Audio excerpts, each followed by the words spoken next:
Dios les bendiga, hermanos, bienvenidos a otra presentación de la palabra de Dios. Gloria a nuestro Dios porque nos permite poder predicar este mensaje de verdad presente. En el nombre de nuestro Señor Jesucristo mandamos un saludo a todos nuestros hermanos en la fe, nuestros amigos que nos sintonizan a través de este canal donde se hacen estudios profundos y exegéticos de las Escrituras. Para iniciar queremos invocar la presencia de nuestro Dios, el poder del Espíritu Santo, para que el Espíritu Santo nos guíe a la verdad y nos ayude a interpretar las Escrituras. Queremos analizar una historia muy importante que nos va a ayudar a nuestra vida espiritual. Así que vamos a invocar la presencia del Espíritu Santo orando. Bendito Señor que estás en el cielo, santificado sea tu nombre. Gracias porque nos permites en este momento especial poder abrir tu palabra. Ayúdalo, Señor, a través de tu Espíritu Santo para poderla interpretar correctamente. Santifica nuestro intelecto y nuestro corazón para que esa palabra pueda dar fruto para honra y gloria a tu nombre. Bendice a nuestros amigos y nuestros hermanos que nos van a escuchar a través de este medio, que ellos puedan crecer en conocimiento para la honra y gloria de tu nombre. Te lo agradecemos en el nombre de Jesús. Amén. Ok, hermanos. Queremos hacer un análisis de una historia que encontramos en San Juan capítulo 8, versículo 1 al 11. Antes de leer esta historia, quiero decirle lo siguiente como una plataforma, como una introducción al tema. Los enemigos más encarnizados de Cristo eran los escribas y los fariseos. Después les seguían los saduceos. Pero los escribas y los fariseos eran los más odiosos contra nuestro Señor Jesucristo. Siempre que se encontraban con nuestro Señor Jesucristo, los fariseos era para altercar, acusar y buscar algo en que tentar a Cristo, haciéndole preguntas tentadoras.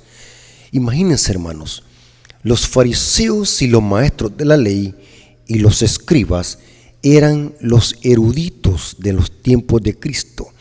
Eran los conocedores de la Torá, eran los conocedores de las Escrituras, eran los maestros de la ley. Se creían ser únicos hijos de Abraham.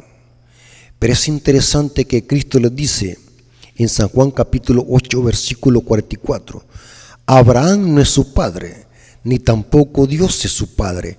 Ustedes son hijos de vuestro padre el diablo. Porque los fariseos, aunque aparentaban ser cristianos a la vista de los hombres, delante de Dios eran sepulcros blanqueados. Su corazón estaba lleno de odio, maldad e hipocresía. No toleraban que Cristo fuese una persona llena de sabiduría que les refutaba todas sus tradiciones y doctrinas que tenían los fariseos y que ellos se las habían inventado. El odio contra Jesús era porque Cristo no se sometía a sus tradiciones y costumbres y tampoco se sometía a su jerarquía. En efecto, los fariseos eran los grandes enemigos de los gentiles, porque los fariseos y los escribas llamaban a los gentiles cerdos, perros e inmundos. Los fariseos y los escribas son los que estaban extraviando al pueblo de Dios en los tiempos de Cristo, enseñándole doctrinas y mandamientos de hombre. Y Cristo les refutaba esto. Por esto era el odio. Y siempre que los fariseos se encontraban con Cristo, era para hacerle preguntas tentadoras, porque ellos eran hipócritas. Vamos a ver una historia que encontramos en San Juan capítulo 8, versículo 1 al 11. Vamos a leer esta historia y después vamos a analizar algunos puntos significativos, porque queremos llegar a un punto esencial en este tema, y es queremos saber qué es lo que Cristo escribió en la tierra en este acontecimiento. Vamos a leer la historia y después vamos a analizarla.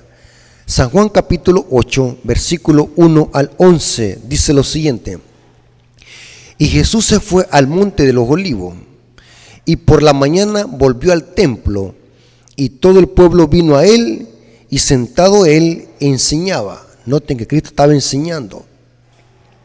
Entonces los fariseos y los escribas le trajeron una mujer sorprendida en adulterio. Hermano, noten el contexto. Cristo está enseñando las Escrituras. Cristo está enseñando la doctrina, el evangelio, la enseñanza. De repente aparecen los escribas y fariseos.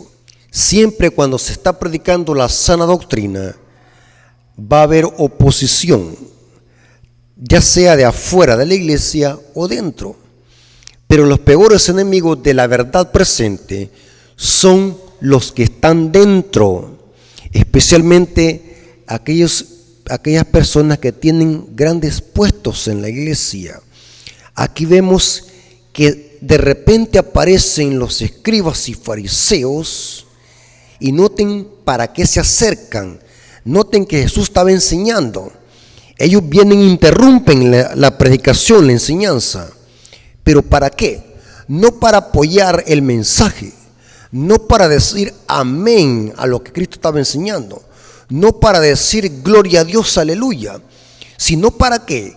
Para ponerle una trampa a Cristo. Y noten cómo se la ponen. Entonces los escribas y los fariseos le trajeron una mujer sorprendida en adulterio, y poniéndole en medio le dijeron: Maestro. Noten, vemos que aquí hay una gran hipocresía que refulge en estas personas, porque los fariseos no aceptaban a Cristo como maestro, pero están usando el título de maestro, Raboni, que significa maestro, en un aspecto hipócrita y adulador, porque quieren ponerle una trampa. Maestro, le dicen, esta mujer ha sido sorprendida en el acto mismo del adulterio, y la ley nos manda de Moisés apedrear a tales mujeres. Tú pues, ¿qué dices? Mas esto lo decían tentándole. ¿Para qué se acercaron? Para tentarle. Tengamos cuidado con este espíritu farisaico. Hay quienes hacen preguntas no con el objetivo de aprender, sino con el objetivo de tentar a alguien o para hacer competencia para ver si sabe más que él. Tengamos cuidado con este espíritu farisaico. En la iglesia vemos este espíritu farisaico. Hay quienes hacen preguntas no solamente porque quieren aprender, sino que buscan algo en que hacer caer a la persona para después acusarla. Y este era el espíritu que movía a los fariseos. Siempre que se encontraban con Cristo era para hacerle preguntas tentadoras y para después acusarle. Aquí dice que esto lo decían para tentarle y para acusarle. Pero Jesús, inclinando hacia el suelo, escribía en tierra con el dedo. Y como insistieron en preguntarle, se enderezó y les dijo: el que de vosotros esté sin pecado, sea el primero en arrojar la piedra contra ella. E inclinándose de nuevo, o sea, se volvió a agachar, como decimos, inclinándose de nuevo hacia el suelo, siguió escribiendo en tierra. Pero ¿qué era lo que escribía? Era algo tremendo que escribía en contra de los fariseos, porque dice el texto: pero ellos, al oír esto, acusados por su conciencia, al oír, si Cristo no estaba hablando, Cristo estaba escribiendo. Quien estaba hablando a los fariseos era su propia conciencia. Pero ellos, al oír esto, acusados por su propia conciencia, salía uno a uno, comenzando desde el más viejo hasta los postreros. Y quedó solo Jesús y la mujer que estaba en medio.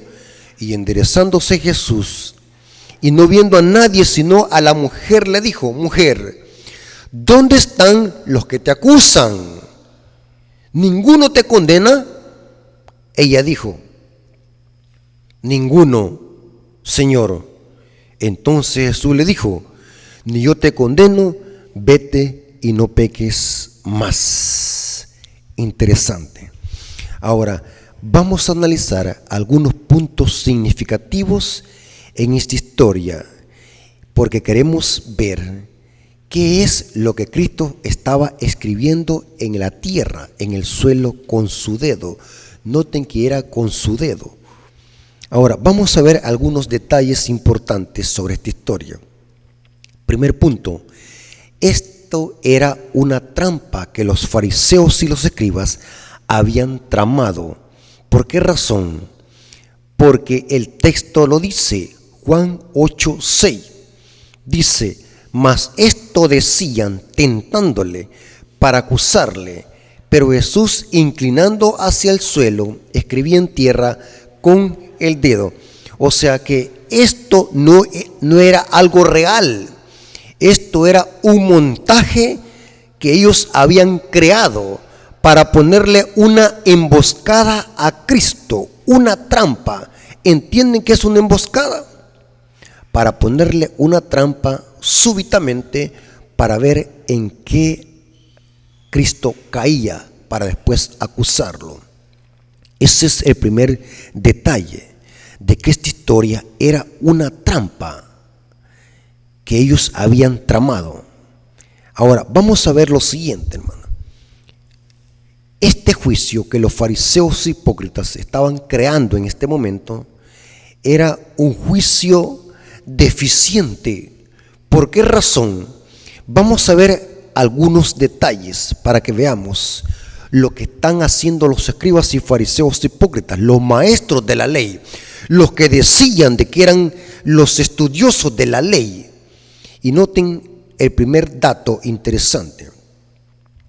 Según la ley, decía que ambos deberían de ser muertos, el adúltero y la adúltera, si se habían encontrado en el mismo acto del adulterio.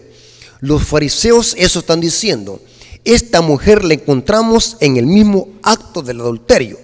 Entonces, ¿por qué no llevaron al hombre también? Si no solamente llevaron a la mujer. Es evidente porque era una trampa. Pero noten qué interesante. Los fariseos están citando las escrituras, los escritos de Moisés, pero están citando deslealmente los escritos de Moisés.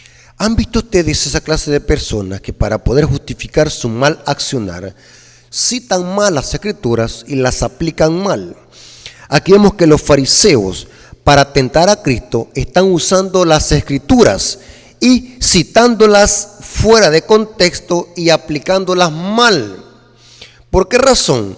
La ley decía: ambos han de ser muertos. La referencia que los fariseos y los escribas están citando está en Levíticos 20:10. Noten cómo dice: si un hombre comete adulterio con la mujer de su prójimo, será muerto tanto el adúltero como la adúltera. Pero ¿dónde estaba el hombre aquí? Vemos que no lo llevaron solamente a la mujer. O sea que los fariseos y los escribas están usando como un escañuelo, como un anzuelo, para hacer caer a Cristo, para tentarle y acusarle después. Noten el diablo, la táctica que está usando. Los hijos de Satanás así actúan.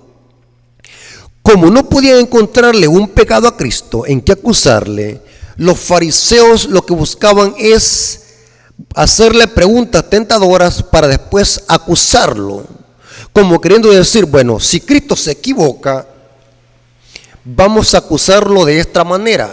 O sea, ellos tramaban el plan, ellos lo craneaban, hacían un plano, cómo le iban a llegar a Cristo para tentarle.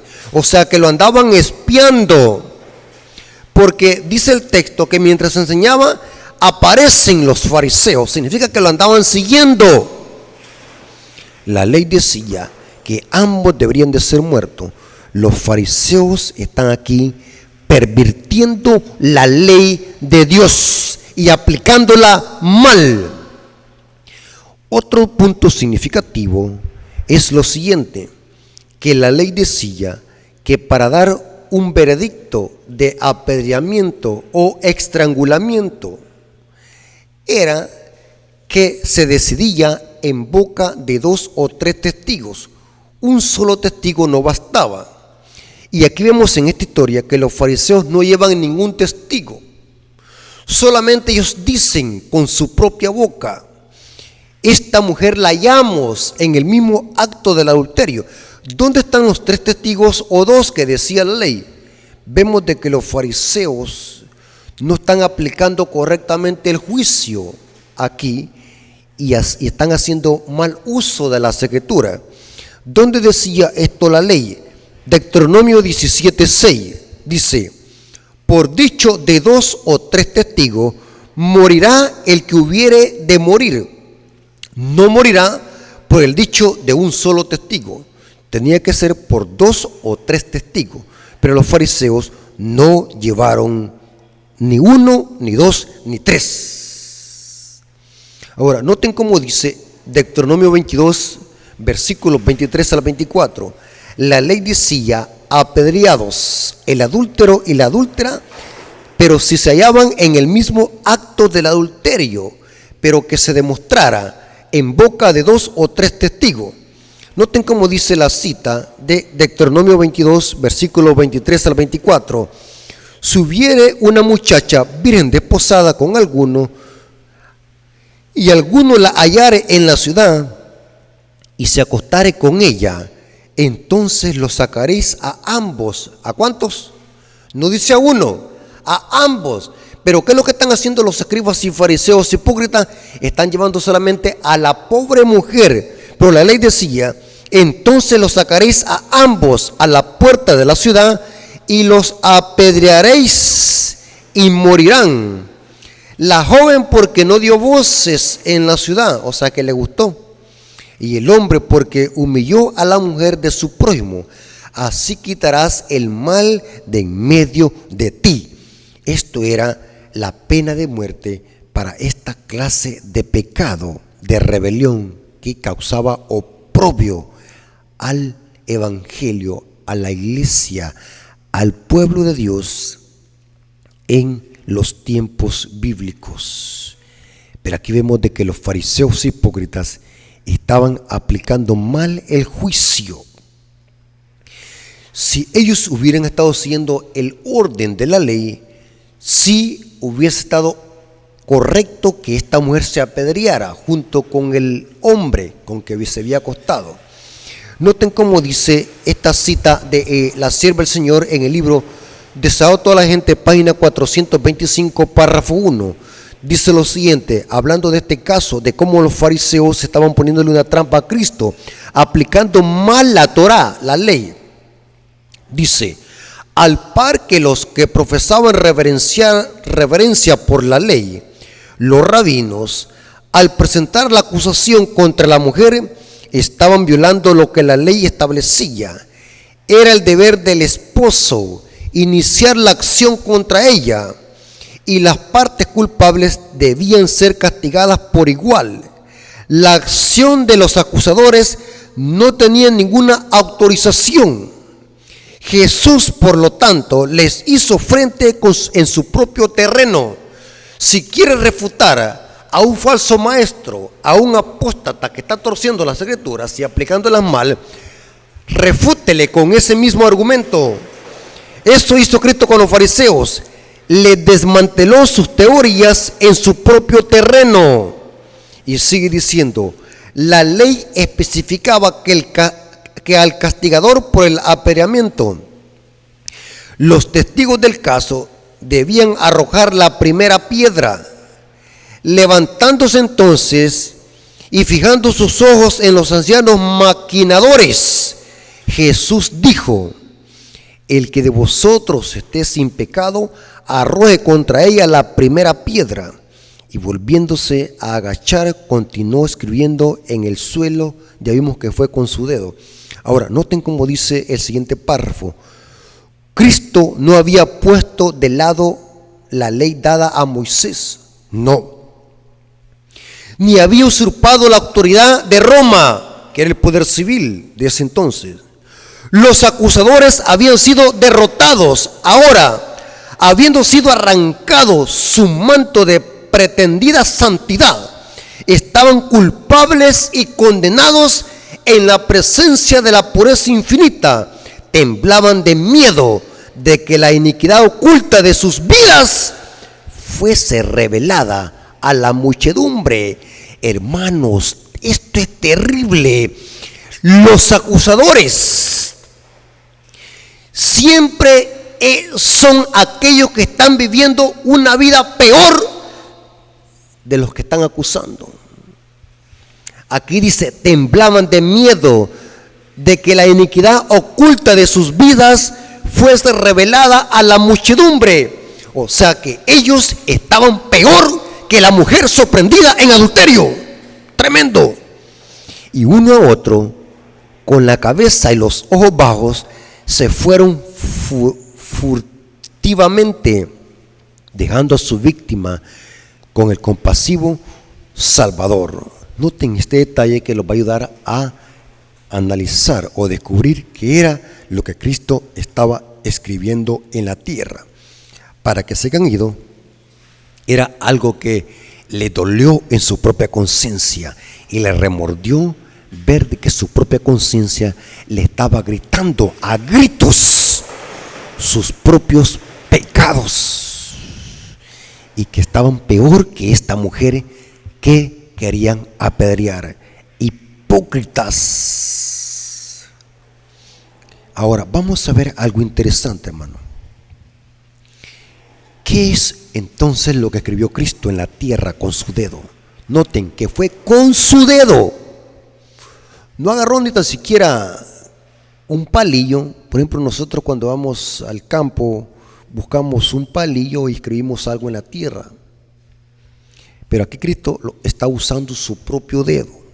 No sabemos si fue el dedo izquierdo o el derecho. Yo supongo que fue el derecho, porque en la Biblia la mano derecha es símbolo de lugar de Dios, la derecha. La mano izquierda proviene de siniestro, significa el lado del mal, lo siniestro.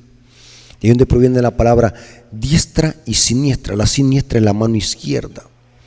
Ahora, vamos a ver algo interesante, hermano. ¿Qué cosas Dios ha escrito con su dedo? Es interesante que solamente hay 3 cosas en toda la Biblia que Dios haya escrito con su dedo. ¿Cuáles son esas 3 cosas? Su ley. Eso lo dice Éxodo 31:18, que Dios escribió con su dedo, que ese dedo es el Espíritu Santo, porque dice el mismo libro de Deuteronomio 32 y capítulo 34, capítulo 32 y capítulo 34, dice que Moisés, cuando bajó del monte, traía con él la ley de fuego. En la Biblia el fuego está representado por el Espíritu Santo. O sea que esa ley fue escrita con el dedo de Dios, que es fuego, y se sugiere que fue en tablas de zafiro, porque el zafiro es de color azul y la ley se relaciona con el color azul. Es interesante lo siguiente: ¿qué otra cosa Dios escribió con su dedo? Fue el juicio que vino sobre Babilonia, sobre el rey Belsasar, en Daniel 5:5. Dice que mientras el rey Belsasar estaba adorando a ídolos y bebiendo vino en los vasos del templo de Jerusalén, se le apareció una mano escribiendo en la pared Menem Menem Tekel Uparsin. Era porque el juicio y su fin había llegado sobre Babilonia y sobre este rey apóstata y déspota. Eso lo dice Daniel 5, versículo 5. Dios escribió con su dedo estas palabras en la pared del palacio de Babilonia: Menem Menem Tekel Uparsin, el juicio sobre Babilonia. Y la tercera cosa que encontramos aquí, de que Dios haya escrito con su dedo, es este acontecimiento donde Cristo escribió con su dedo. En efecto, el dedo de Dios en los evangelios es el Espíritu Santo. Cristo dijo: si yo por el dedo de Dios echo fuera los demonios? Y era porque el Espíritu Santo estaba en Cristo. El dedo de Dios es el Espíritu Santo. O sea, de que lo que escribió Cristo en la tierra era por el poder del Espíritu Santo. Porque noten cómo dice Juan 8:6. Mas esto decían tentándole para poder acusarle, pero Jesús, inclinando hacia el suelo, escribía en tierra con el dedo, ese mismo dedo que escribió los 10 mandamientos en 2 tablas de piedra, es el mismo dedo que escribió en el palacio de Babilonia, para la caída de Babilonia en manos de los medos y persas. Y es el mismo dedo que ahora está escribiendo en tierra, algo que no le gustó a los fariseos hipócritas. Es interesante que esto lo repite Juan capítulo 8, versículo 8 al 9, o sea, los versículos 8 al 9, lo repite. E inclinándose de nuevo hacia el suelo, o sea, que esto era terrible lo que estaba escribiendo, porque se volvió a inclinar y a escribir otra vez. Inclinándose de nuevo hacia el suelo, siguió escribiendo en tierra. Pero ellos, al oír esto, ¿al oír qué? Era su conciencia que le estaba diciendo: mira, esto está pasando con ustedes. Y dice, acusados por su propia conciencia, salía uno a uno, comenzando desde los más viejos hasta los postreros, y quedó solo Jesús y la mujer que estaba en medio. Ahora, es interesante lo siguiente, hermano.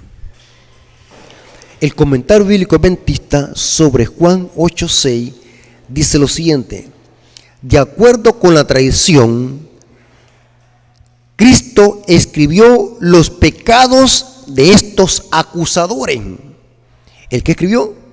Los pecados de estos acusadores. Con razón se fueron avergonzados, porque los pecados de esta mujer adúltera no eran nada incomparables con los pecados ocultos de estos hipócritas. Tremendo, hermano.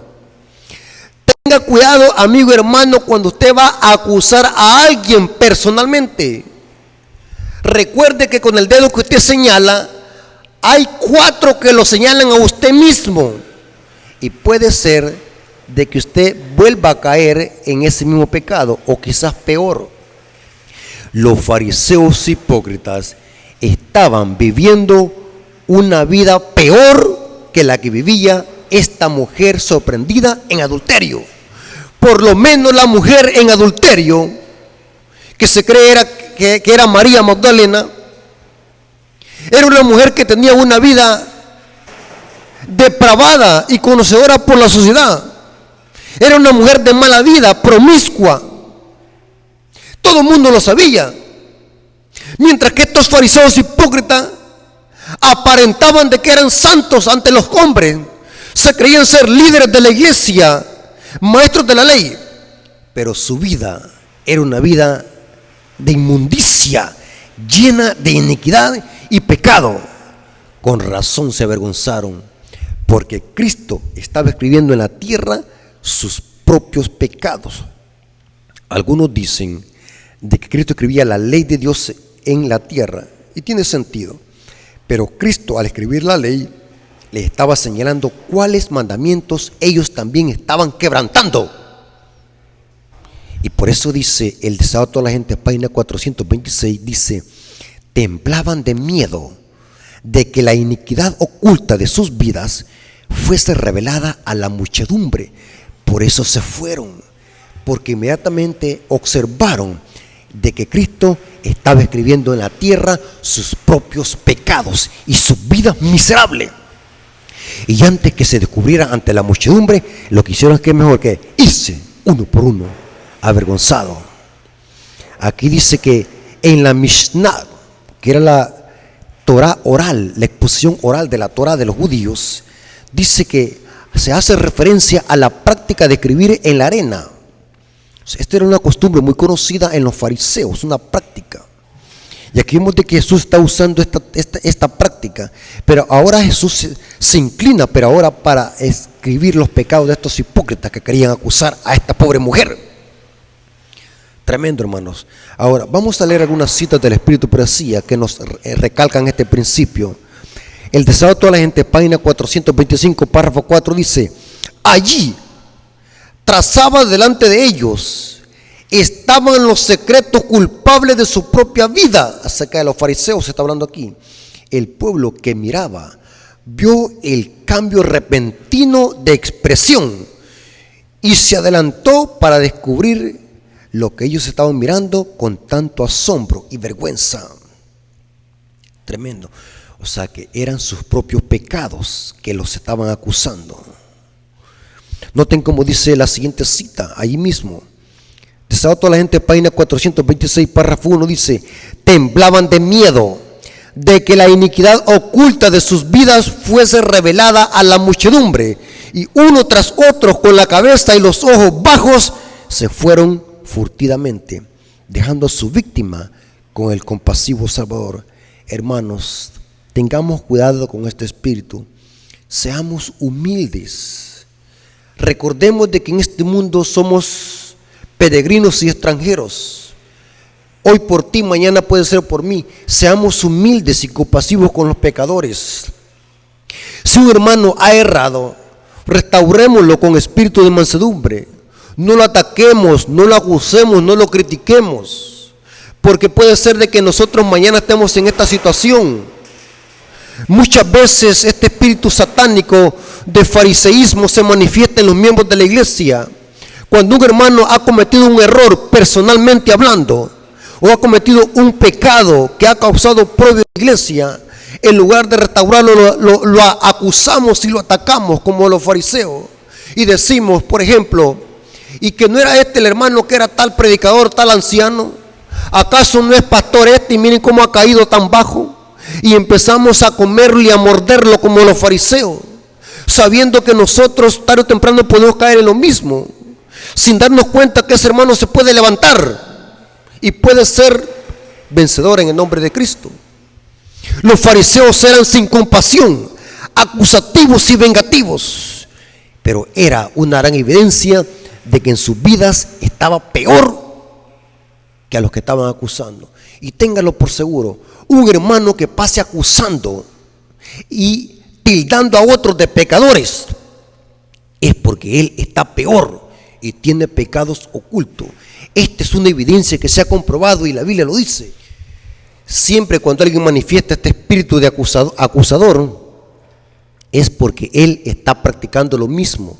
Téngalo por seguro, y esto es ni de dudarlo. Noten cómo dice esta cita para terminar.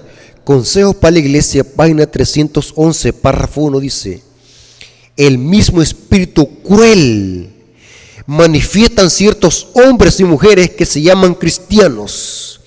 Hacen gala de su celo farisaico para apedrear a otros menos culpables que ellos mismos.